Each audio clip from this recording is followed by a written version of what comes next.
What is going on, GBA? I am the Confusion, and welcome back to week 4 of the weekly recap. Although I am not alone, I am here with my co-host Zilix. Sorry, GBA fans, it's Zilix here. And we are in for a lot of good matches this week. This, I believe, is one of the turning points when it comes to the matches. Week 4, there are only 12 weeks, so we are officially 1/3 of the way through these matches, so it is very exciting to see how these teams are starting to form out, and I think it's pretty cool. So we might as well just jump right into the first match we have, which is the Borussia Donphan up against the San Francisco Giants. Lara's bringing Cobalion, Tapu Fini, Gengar, Mega Manectric, Crocodile, and Tornadus Incarnate. Gym Leader Geo is bringing his Mew, the Archeops, Ditto, Dugtrio, Shaman, and Mega Scissor. Now this game, as I'm sure you guys have heard, was apparently a huge, battle between offense and defense.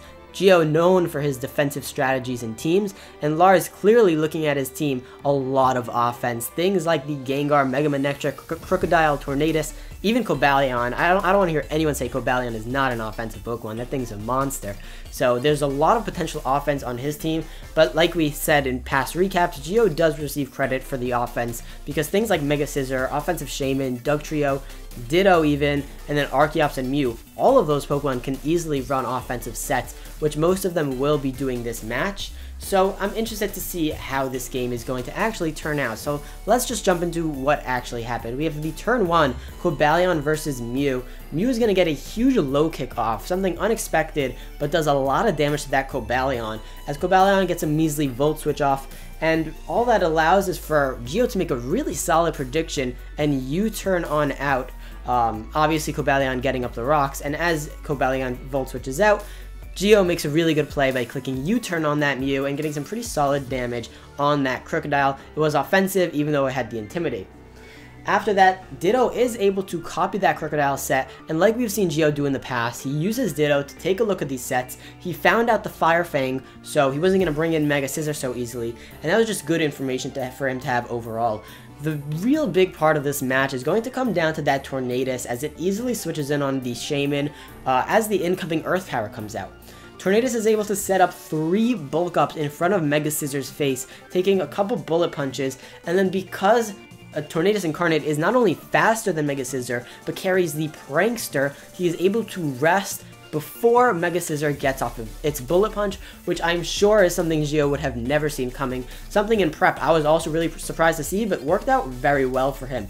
After that, Chesto Berry pops, his Acrobatics is now doing 110 base power damage, which is a lot of damage. And again, if you look at Geo's team, his only switch-in is the Archeops, and that's clearly not a switch-in. So this Tornadus is now at +3 attack, +3 defense, and also has a lot of damage coming with that Acrobatics. It does a lot of damage to that Mega Scissor, though it is able to survive on 1, but unfortunately Geo does have to sack his Dugtrio to get a little bit of Stone Edge chip off, so Ditto can come in, copy the Tornadus Incarnate, and hopefully get that high roll with the Acrobatics, which it does, and is able to kill off the Tornadus. Now that Tornadus is out of the way, it gives a huge chance for Mega Manectric to come in and revenge that Ditto. Acrobatics not doing so much damage after the Intimidate drop, especially with only 55 base power. And I have to say, the way Lars prepped for the Ditto, the setup was really smart, and I think Geo has to start paying attention to more options because people are starting to see how they can set up against Ditto. So that is something to keep note of, Geo. Mega Manectric, like I said, able to be a really good revenge killer this game. He has to sack the Cobalion to that Archeops, because again, Archeops is a really offensive threat, and the switch-ins on the Donphan side is not great. Same goes for the Shaman. He really only had the Tornadus, so although Lars is able to sack the Cobalion to bring in Mega Manectric, all he has to do is sack his Scissor and bring in that offensive Shaman, which blows back the Tapu Fini. Didn't even have to click Seed Flare all that often. Just clicking the safe Earth Power was definitely the move. Afterwards, he does have to sack the Shaman to the Gengar as that thing comes in, because after most things are whittled down and all he has is Mew, Archeops, and the Shaman, he has to find a sack to Gengar. Gengar is not only able to kill that Shaman, but Sucker Punch is not doing enough to that Mew, and a big Shadow Ball comes out to take that thing out. Afterwards, the Archeops does come in, and Crocodile is able to come in and take the Earthquake as he clicks knockoff on the Archeops and picks up that kill, so that the Dawn fans have a nice 3-0. So a really cool game between the offense and the defense, and I think it worked out in Lars' favor. What do you think about it, Zilix? So you mentioned like Ditto kind of being difficult to prep for, and Lars had that really great prep of having a setup Mon, which normally you don't want when going against the Ditto, but because of the acrobatics, the Ditto obviously is not going to have the same power as the Tornadus due to it holding the item, while the Tornadus doesn't have the item, so it's able to raise its attack and defense with the bulk up. Obviously, you know, that Scizor was able to survive, so he didn't have the exact health percentage he needed to survive the Ditto, but it was what it was, and that was a pretty cool set. So moving in to our next matchup, we have the Bronx Beartics versus the Columbus Chu. The Beartics have the lineup of Salazzle, Whimsicott, Mega Gyarados, Necrozma, Zygarde 50%, and Miltank, while the Chu brought Mienshao, Clefable, Excadrill, Fearow, Sneasel, and Porygon 2. Starting the battle, we see the Salazzle versus the Mienshao. Right away, Coach Z Stone Edges as Joey brings in his Zygarde, which goes for the 1,000 Waves. Kind of interesting to see this. You don't see it very often compared to the 1,000 Arrows on the incoming Clefable. This will let Coach Z get up his rocks, and Joey goes into his Salazzle. He tries to make a play here, going for the Sludge Wave. He thought about Toxicking, but the Excadrill does come in and is able to not take any damage from the Sludge Wave. Coach Z then makes a very good double to his Mienshao as the Miltank comes in, giving him the chance to high jump kick the incoming Whimsicott. However, Joey has the bring of knockoff Whimsicott, which is going to remove the Eviolite from the Porygon 2. Without the Eviolite, this opens the door for Joey's offensive options with a lot of any prior damage, really. He can just sweep with things like Zygarde or maybe even potentially the Gyarados, now that Porygon does not have its Eviolite. So here we see some swapping on both sides, Joey going into his Miltank and getting up his rocks, and then body slamming the Mienshao, getting a paralysis, which is also very going to be unfortunate for the Columbus Chu, because with that paralysis, obviously they have the chance of not being able to attack and being slower, so that's going to hinder a lot of the offense that they have against things like the Gyarados, for example. Despite the paralysis, though, they are able to knock out the Miltank, but quickly be revenge killed by Zygarde's 1,000 Arrows. The Clefable comes in and Moonblast the incoming Salazzle, which is going to be able to Toxic the incoming Porygon, further wearing it down. Porygon is going to be able to knock out that Salazzle, but it does not have enough HP at this point to survive Zygarde's 1,000 Arrows. And then in the following turn, I guess the Chu must have miscalculated or something, or maybe they were hoping for a low roll, because the Zygarde is also going to be able to take out the Clefable. The correct play would have just been going into the Sneasel, which they do shortly after, knocking out the incoming Whimsicott. But with the Life Orb damage, the Zygarde is able to knock out the Sneasel with an extreme speed. And then Coach Z is able to Rapid Spin away the rocks, but it won't matter as Fearow isn't going to be able to survive Necrozma's Shattered Psyche. The Chu do make a last-ditch effort with the Excadrill, hoping to Iron Head flinch their way. They are able to take down that Necrozma with a couple flinches. However, the Gyarados is able to come in to revenge kill with Crunch, giving Joey the 2-0 victory. This game was an interesting game to say the least, I think, because there was a lot of prep on both teams that I thought was very interesting. Obviously, I've given shade before to Joey and the fact that he always brings the same sort of prep, and I think he did change that this time. Bringing knockoff on Whimsicott really helped him out. The Salazzle set overall was just a huge offensive threat, put a lot of pressure on the Chu's team, and I think those sort of Pokemon gave the Chu most of his problems. Going into the next match, we have the Montreal Hapsols up against the Victorian Shadows. Aster bringing Scolipede, Megalopunny, Barbaracle, Zapdos, Gourgeist, and Metagross. Necrostevo bringing Mega Alakazam, the Rotom Heat, Araquanid, Alolan Executor, Lycanroc Day, and the Dhelmise. Now, before we actually get into this match, if you guys take a look at Necrostevo's team, I really don't see a single switch into that Scolipede. That Scolipede is a huge offensive threat, puts a lot of pressure on his team as well, and I think that's what I presumed was he was going to struggle with early on, and that's exactly right. Well, more later on, we'll see how that turns out. Initially, though, we do have that Rotom Heat up against the Mega Lopunny. Mega Lopunny getting off that Fake-O was really nice because it let him know that that was not a very bulky Rotom Heat.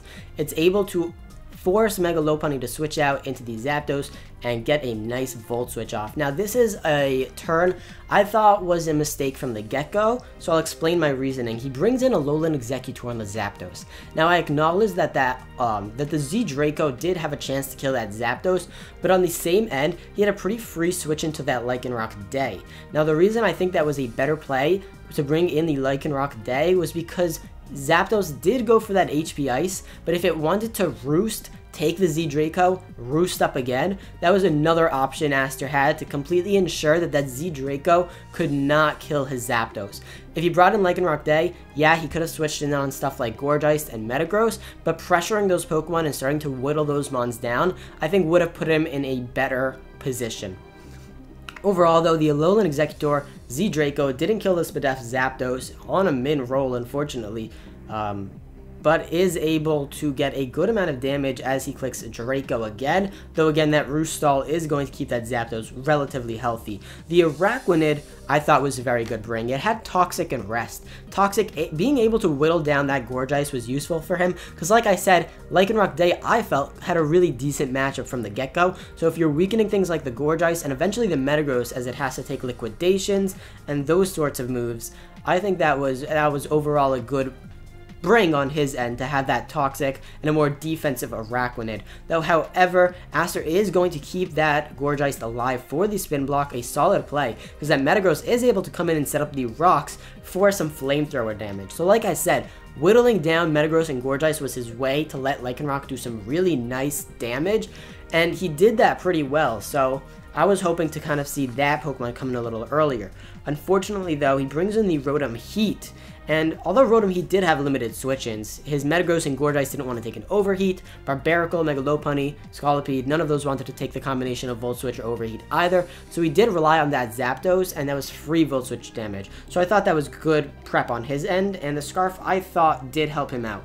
However, he does go for the Thunderbolt spam, which all that lets it do is let Zapdos roost up to a comfortable amount of HP so that it can U-turn out and bring in that Scolipede. And like I mentioned earlier, Scolipede had a field day. It was able to come in and click Poison Jab, get rid of that Rotom Heat after the Protect.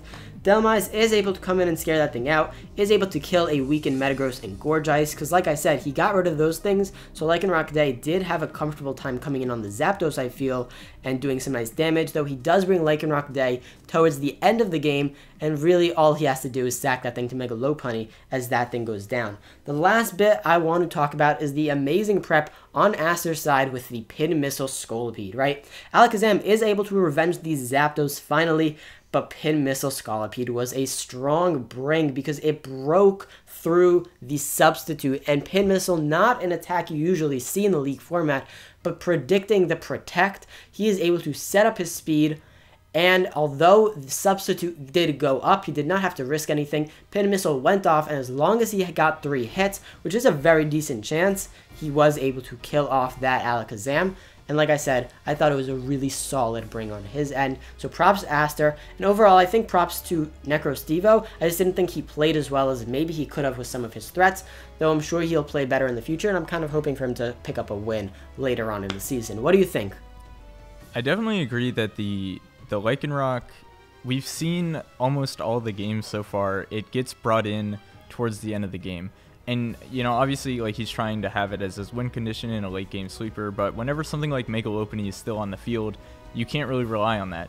So, had he been bringing it in earlier on something like the Zapdos, he could have dealt with it much easier, because in his commentary, he did mention how the Zapdos surviving on those low rolls was, you know, obviously a problem for him, and it took him quite a bit of time to get rid of it, but had the Lycanroc dealt with it, as you mentioned, or even gotten prior damage off on Aster's switch-ins, he could have threatened them later on, and then maybe, like, Alakazam could have broken through towards the end.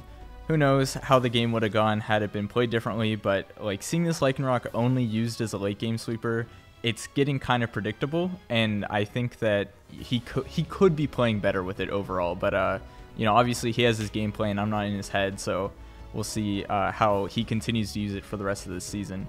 Moving into the next matchup, we have the Philadelphia Scissors versus the San Jose Sharpedos. The Scissors have the roster of their brand new Zygarde 10%, Greninja, Nihilego, Scrafty, Uxie, and Victini, while the Sharpedos have the roster of Landers T, Rotomosh, Komodo, Scizor, Swallow, and Diancie.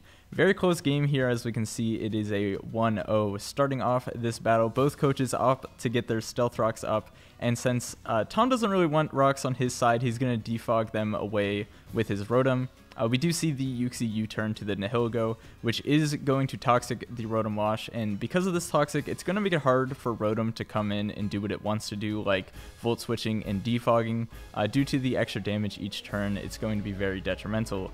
Tom, however, is going to get a huge chunk of damage onto that Nihilego with a Hydro Pump. This will allow for Tom to Volt Switch on the incoming Uxie to get his Swallow in basically for free and go for a Boom Burst. Chimp sends in his Victini. Since he is able to take one Boom Burst and since he is also Choice Scarfed, he can go for a V-Create, which does bring the Rotom Wash back onto the field. Which Volt Switches on the incoming Uxie, activating its Berry. This is not something Tom wanted to see. Fantastic play by Chimpact getting his Berry off there, predicting that Volt Switch, because this is going to bring the Uxie to a high enough health where it's going to potentially be a switch into other things that Tom has. So now it's going to be hard for Tom to defog, it's going to be hard for him to get his rocks up, but he's going to do the best he can in the rest of the battle to get that. We do see the Nihilego go for a Power Gem on the Landers T, revealing it is a very bulky setup with an Assault Vest, which will make it a pretty good switch in to Nihilego. So Chimpact sends in his Scrafty to get the Intimidate, but it won't matter as Tom is running the Earth Power. He does get a crit here and a special defense drop on the Scrafty, so not wanting to potentially lose the Scrafty, Chimp is going to bring in his Greninja, and Tom uses the opportunity to U-turn to the Scizor, and then U-turn again to the Swallow on the incoming Nihilego, going for a Boom Burst. Now, the Swallow is not doing enough damage to that Nihilego, so Tom brings in his Diancie, which is barely able to survive and get up the rocks before going down. I believe the Diancie lived on 1 HP there. The Scizor is able to come in and claim a kill, and Chimpact chooses to sacrifice his Scrafty at this point. Then we see the Zygarde 10% come in and go for 1,000 arrows on the Landers T, and even after the Intimidate, it does quite a lot of damage. Tom believed that this was his best play in case the Zygarde 10% was maybe a Dragon Dance set or a substitute set. He wanted to get the Intimidate off.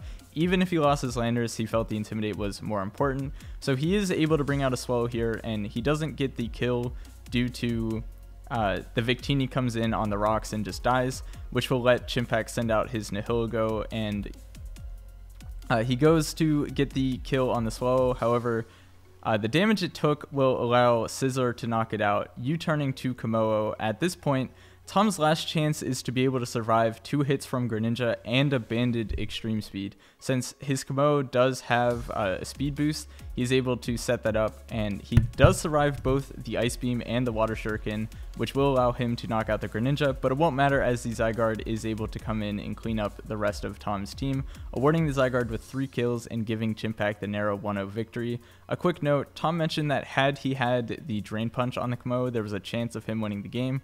He went into a lot more detail on this, so if you'd like to see the potential other outcomes of the battle, you can check that out towards the end of his video. Yeah, I think you nailed that game right on the head. I mean, it was definitely a fun game to watch. I think one of the best games this week. So if you guys haven't had the chance to take a look and you don't have the time, I would say definitely take a look at this game in particular. It was a lot of fun to watch. Overall, I think you mentioned almost everything. I mean, the Drain Punch obviously could have been a huge factor.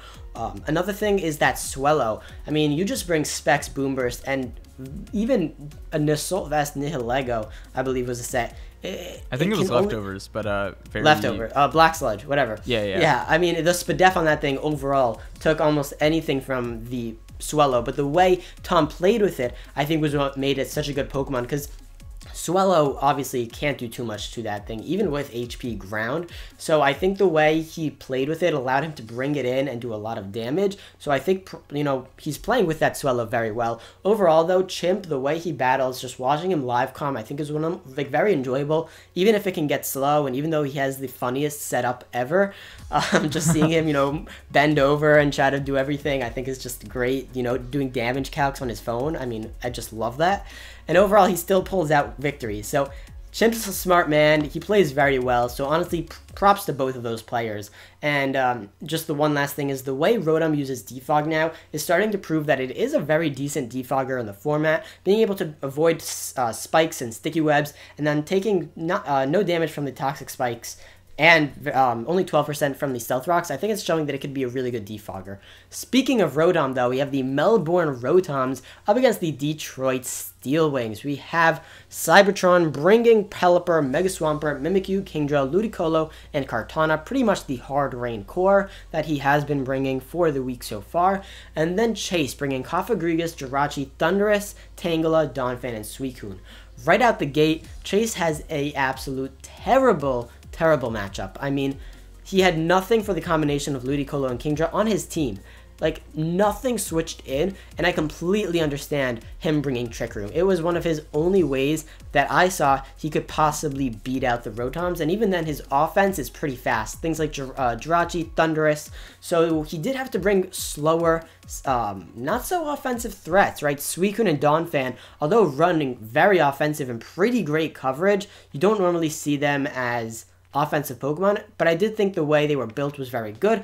Although the way he played with them, it was just, there was too much pressure. So let's get into the game itself, right? Kofag is able to break the disguise on that Mimikyu. A good play on his end because he knew he could take any hit. Later on, Tangela is able to come in and absolutely eat that +2 crit Shadow Claw. I mean, Tangela was a huge problem for Cybertron this game. It sat in front of the Mega Swampert, the Mimikyu, the Kartana. Half his team was just walled out by that Tangela and did some overall damage on whatever came in, because Giga Drain was a pretty safe play. It did neutral damage to everything except for the Kartana, but with Hidden Power Fire, it did a pretty good job at whittling down whatever had to come in.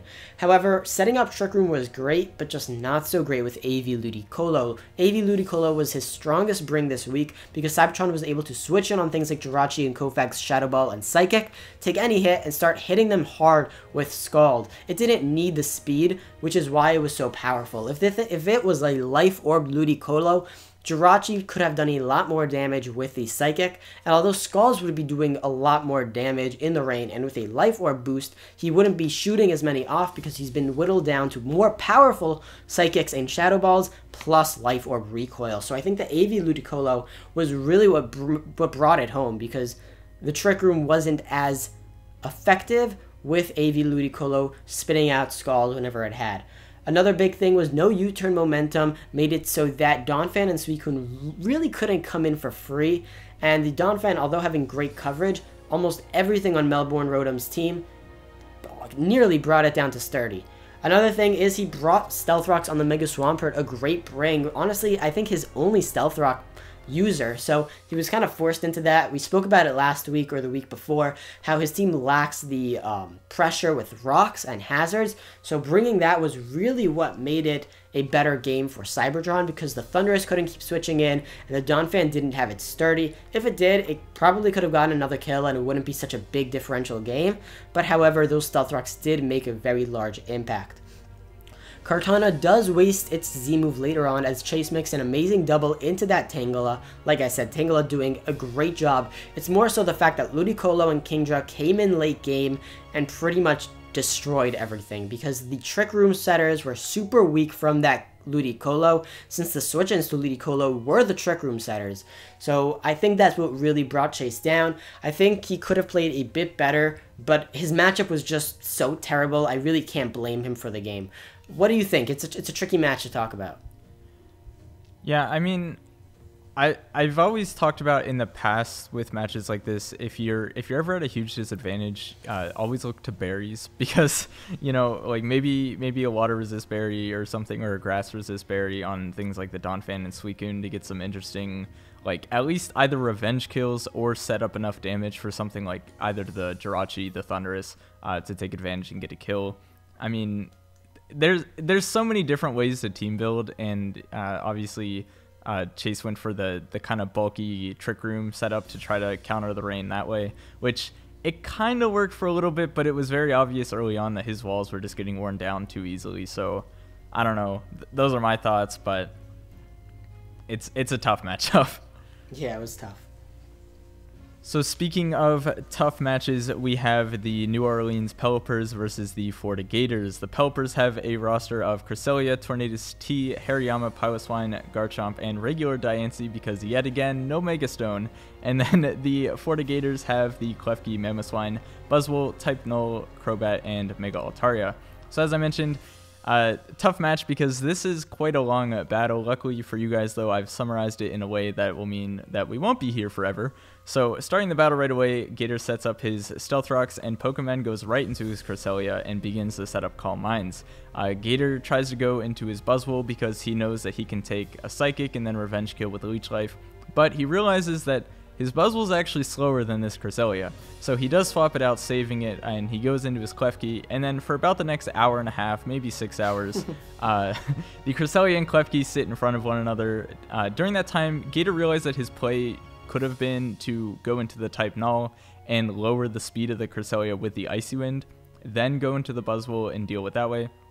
However, since he was already in with the Klefki and the Cresselia was setting up, basically he decided that his play would be to, if the Cresselia did not have any recovery, then he would win with Klefki because he had the Psyshock over the Psychic, where the Cresselia had the Psychic and the HP, I believe, Ground, but it may have been Fire, but the Klefki, it was Ground because the Klefki has the Magnet Rise and it's able to avoid the HP Ground. So Cresselia's only way of hitting it is the Psychic, while the Klefki can do more damage with the Psyshock. It does, however, turn out that the Cresselia does have a way to heal, so now it's just who's going to PP stall each other first or crit, and the Cresselia does get the crit on the Klefki, dropping it. So Gator goes into his Type Null, going for the Icy Wind speed drops, but he only reduced Cresselia's speed once, and he thought that maybe it wouldn't be enough, so he goes into his Mamoswine U-turning on that Cresselia to damage the Cresselia, and then he dies to Cresselia's Psychic. Then Gator is able to send in his Buzzwole and scares out the Cresselia to the Tornadus. So already the battle is looking really good for Pokemon with the Mamoswine gone, as the Mamoswine is very threatening to John's team. Following this, the Tornadus is able to kill the Type Null, and then Gator tries to set up with his Altaria, but the Piloswine is brought in, which will be a very good stop to Altaria's setup. And Gator, however, has a reliable switch in with the Buzzwole, and since John knows he needs to keep the Piloswine around, he sacks off his Cresselia to the Buzzwole, followed by losing his Diancie as well. As I mentioned, the Mega Stone was not there. Second time we've seen it this season, and it causes the Diancie to go down to the Buzzwole. John mentioned that he was using the wrong cartridge. He does actually have the Mega Stone on another cartridge, but this one had not completed the game yet. So, with the Diancie down, which the Diancie would have been a pretty big threat, so that is unfortunate. We do see the same set of turns here with the Piloswine trying to stop the Altaria, and then the Buzzwole coming in on the Piloswine. However, this time, John brings in his Hariyama afterwards and Fire Punches the incoming Crobat, and the Crobat is able to take that Hariyama down, which will allow for Pokemon to bring in his Garchomp to Revenge Kill the Crobat with an Inferno Overdrive. And then John has the Substitute on his Garchomp, which will allow him to safely sit in front of the Altaria because he is faster than it. So the Altaria is going to have to set up 2 Dragon Dances to be able to outspeed and then also do extra damage and whatnot. So this basically allows for the Garchomp to just continuously Earthquake, while Gator is roosting, hoping for a Min Roll. Unfortunately though, Gator actually missed the turn where the Min Roll happened, and eventually, after getting a crit, the Garchomp was able to secure the kill. It does lose its sub, however, and then the Garchomp barely misses out on KOing the Buzzwole with a Fire Blast. However, the Rough Skin damage whenever the Buzzwole attacks the Garchomp will be enough to kill that Buzzwole, giving Pokemon and the New Orleans Pelippers the 2-0 victory over Gator. Yeah, this was a long game, to say the least. Definitely felt like it went on for days, and mostly because of that Cresselia. I mean, we've known in the past that, I mean, the League community knows very well that Cresselia is dangerous if it's not prepped for well enough, and that's what we saw. Gator really did not have much for the Cresselia. He did prep for it, but the fact that that particular Calm Mind set really just did a number, and his main answer was a Calm Mind Klefki, dangerous, very dangerous. But overall, I mean, it was a pretty long drawn out match. I think both players played to the best of their ability. I think the Calm Mind was just a good bring on that Crest on John's end, and I think for the most part, Gator handled it, you know, the best he could, and, you know, doing what he could. I think they both played decently well. Going to the next matchup, we have the Kansas City Jirachi versus the San Diego Chimchargers, a much anticipated match. Two coaches who are undefeated. One of them will take their first L this match, so let's see who it is. Jolt versus Envy. Jolt bringing Celesteela, Breloom, Gardevoir, Aerodactyl, Seismitoad, and Hydreigon. And Envy bringing Empoleon, Amoonguss, Tapu Koko, the Slowbro, Mega Pinsir, and the Alolan Raichu. First up, we've got Empoleon versus Breloom. Jolt making a very good read on his first bring and doubling out on the Celesteela on the incoming Amoonguss. After that, Celesteela really just does a number to his team because it can set up subs on both Amoonguss and Slowbro, and other than that, Pokemon like Empoleon can't either. Mega Pinsir doesn't want to take an Air Slash, the Tapu Koko also doesn't want to take Heavy Slams, and neither does the Alolan Raichu. So he's allowed to Leech Seed up on Pokemon like Slowbro, Air Slash stuff like Amoonguss, set up behind subs, and really just do a lot of pressure to Envy's team. It didn't do too much damage because of things like Regenerator, but it did allow Jolt to scout out almost his entire team barring a few Pokemon, and that really did allow him to be in the front seat majority of that match, which I think was smart on that Celesteela because although it didn't do too much, it did allow him to get a lot of information on Envy's team.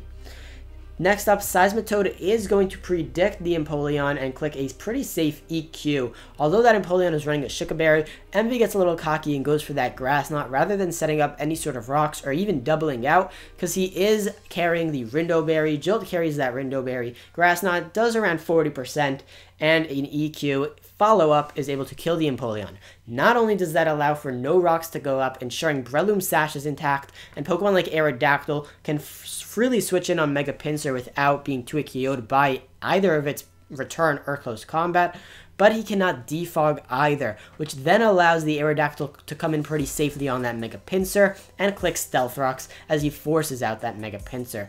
Really good plays overall on Jolt's, and like I said before, the pressure that he put on early on the Celesteela is what really put him in the front seat.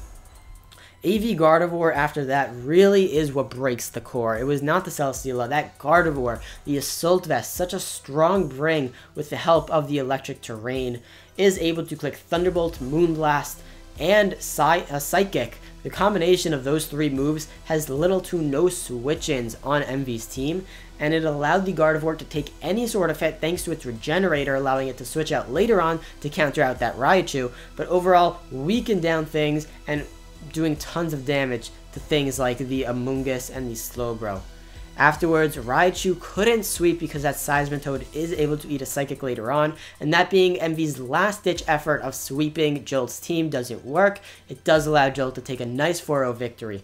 Overall, Jolt's team wasn't heavily offensive, it wasn't that bulky, he just brought the right sets, and I think just predicted Envy, which is something I have never seen before in all of my GBA analyst history. I mean, someone predicting Envy's team so perfectly the way Jolt did, and still bringing pretty safe sets, even with Amoonguss coming to counter out the Breloom.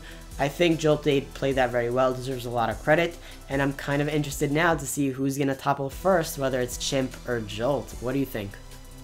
Yeah, so as you mentioned, Jolt had like very good prep that game, but you also mentioned that he predicted Envy, and kind of to add on to that point, he almost put himself in a position where he didn't really need to predict many of the turns, because like whenever he was just sitting there with the Celesteela, Envy was like making plays to try to avoid Leech Seeds and to hit it with the Tapu Koko, but it didn't really matter because Jolt was just able to sit there with the Celesteela, and he was learning so much about Envy's team because of it. And then later on, whenever we saw the Gardevoir in, there were many turns where he just continued to click Psychic. He didn't care if the Slowbro was coming in to resist because he knew eventually Envy would go into that Amoonguss and he would be able to hit it with the Psychic, which did happen, and really just solid playing all around that entire match. Jolt just had a very good grasp of what was going on. He did everything he needed to do to win, and he got a very convincing victory because of it. Moving on to another battle that has some very fantastic playing and another pretty convincing victory. We have the Tampa Bay Luxrays versus the Milwaukee Bewares. The Luxrays have a roster of Mega Charizard X, Weavile, Keldeo, Gliscor, Comfey, and Snorlax, while the Bewares brought their Conkeldurr, Reuniclus, Tangrowth, Bronzong, Alolan Muck, and the Jellicent. Leading this matchup, we have the Bronzong and the Gliscor. Wolfie is going to switch out right away, and Mono is able to knock off the incoming Jellicent's Cobra Berry. After taunting it, the Gliscor does take a decent amount of damage from the Scald, but Mono is able to send in his Keldeo, which normally would be walled by the Jellicent. However, he is carrying the Toxic to wear it down. The Jellicent is going to be able to set up the Trick Room once the taunt wears off, and Mono decides to double Toxic, catching the Conkeldurr on the switch-in. This is a bit of a double-edged sword Keldeo pun fully intended, as Conkeldurr does have the Guts ability. That being said, the Toxic is not the most desired status for the Conkeldurr, but it will give him the boost regardless. So Mono brings in his Comfey to hopefully either scare out the Conkeldurr or deal some damage, and the Conk is going to switch out after the two exchange some damage, and we do see the Bronzong come in.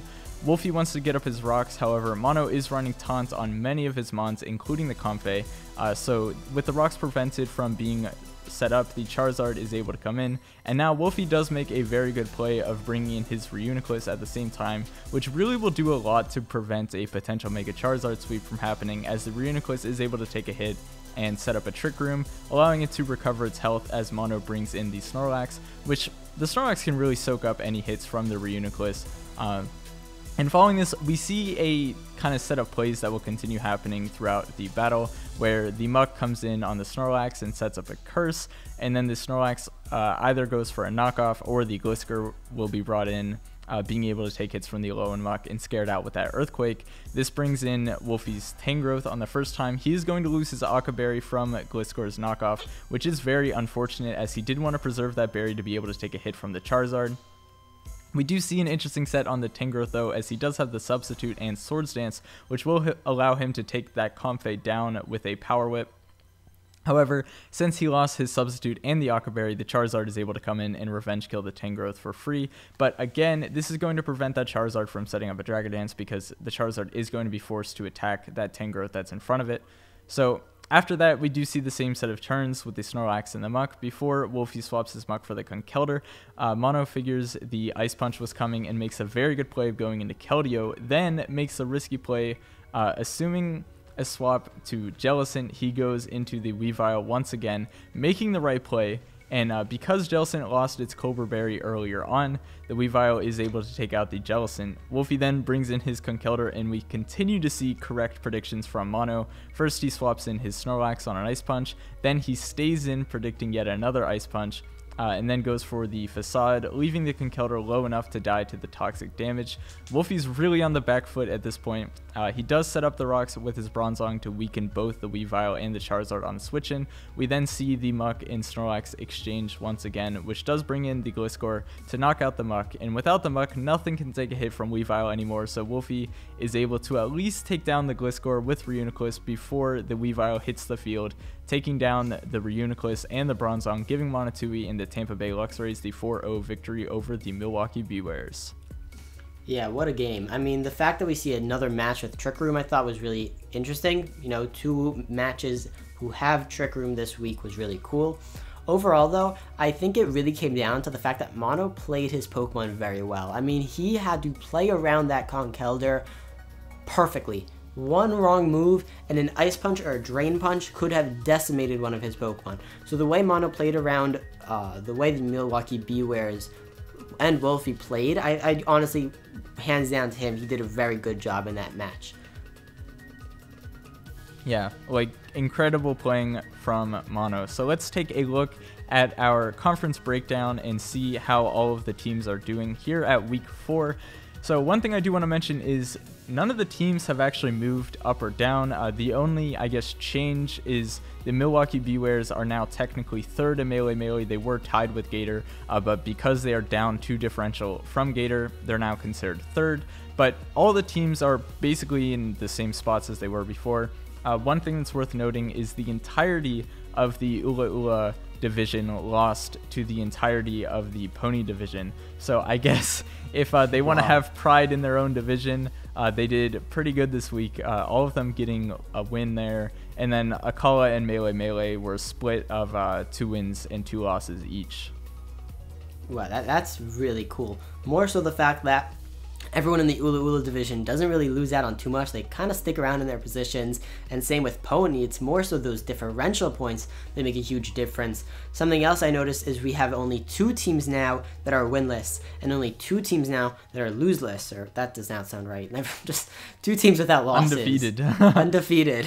The Jirachis and the Scissors. Chimp and Jolt reigning undefeated in what I would say are pretty competitive divisions. I mean, look at that. They're not in easy divisions at all. They have amazing players, and I think that's really good to know. I have props to them.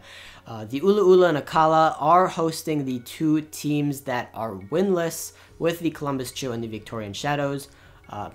I know NecroSteve can do well, and I actually do have faith that the Chu will maybe pick up some wins because I have a feeling his team has better matchups later on down the season, so I'm hoping he can do something with that. Overall, differential points look crazy. The fact that the Sharpedos and Pelippers in the Akala division and the Gators and Bewares in that division are both 2-2, and the top, the second team having 2 differential points greater than the third team, to kind of see that mirror is interesting. But lastly, to round off week 4 of the weekly recaps, we're going to jump into the league leaders. Number 1 and number 2 have been switching back and forth. Number 1 now is that Nihilego, capping off with our double digits, 10 kills with only 2 deaths at that +8 differential for Chimpact. Then we have Envy with that Mega Pincer at 9 kills, only 1 death, also at 8+ differential. And of course, although Chase isn't doing too well, that Thunderous is doing massive work for him because it also has 9 kills with 3 deaths and the +6 differential.